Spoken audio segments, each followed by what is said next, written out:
Hi, today is May 10th, 2023, and here are my poems for the day. The first one is poem number 767 for the year, Hypothetical.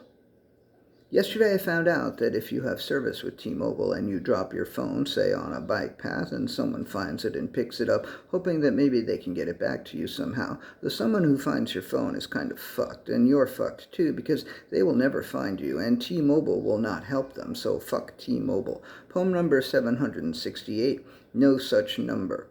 In the previous poem's hypothetical, which is not a hypothetical, the they who found the phone is me. The you is I still don't know who.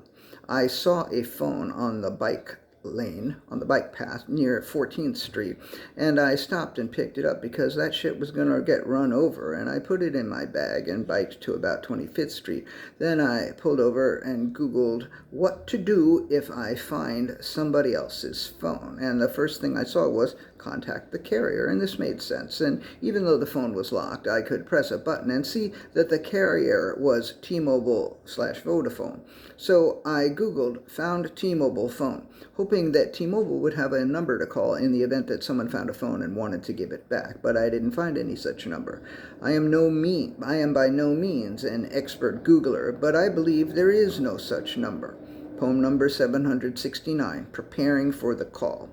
I figured first that I would just drop the phone off at the nearest T-Mobile store, but I tried the number of 3 or 4 alleged T-Mobile stores, and none of them answered. This didn't completely surprise me. There are some tiny T-Mobile operations that are kind of rinky-dink, but I thought maybe I would get lucky, but I didn't.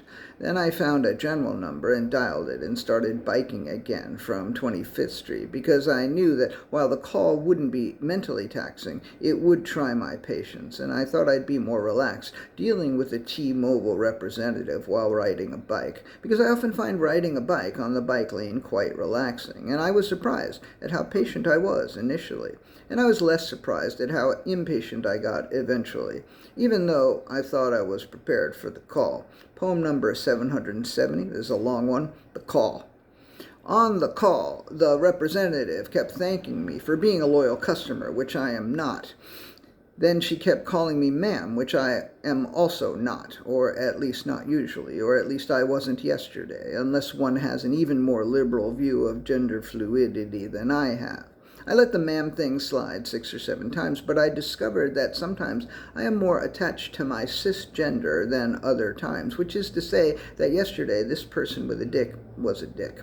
After painstakingly explaining that I was just trying to return a phone that I had found, she put me on hold, and after several minutes I pulled over again at about 50th Street to check if I was actually still on the line, because there was no hold music. I think I hate when there is no hold music, even more than when there is shitty hold music, but ask me the next time I'm on hold and there is shitty hold music.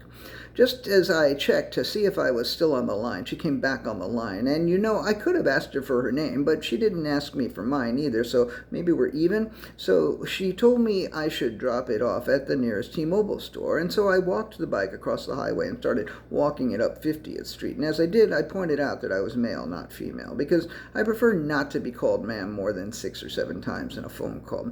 Then I asked her if she could look up a store, but I didn't know the zip code where I was, so I gave her mine, and she came back with some absurd addresses, one on Madison Avenue, one on 3rd Avenue, one on Broadway, but way downtown, Times Square. So I turned around and walked the bike back toward the bike path again across the highway, and as I did, she called me ma'am again. And even though it was unnecessary, I pointed out that I had just told her that I was not a ma'am, but that she had called me ma'am again. The 7th or 8th address that she came up with was 77th and Broadway, and I was like, perfect, I'll go there. But it wasn't perfect, and I didn't go there. Poem number 771, Ma'am. I was like, perfect, I'll go there. And she said, and please, ma'am, because of course she did, please make sure to ask them to follow the proper procedure for a lost phone. And I said, this is exactly why I called this main number, because I can turn the phone in, but I can't stop the guy from behind the counter from just taking the phone and selling it or some shit. I didn't actually say shit.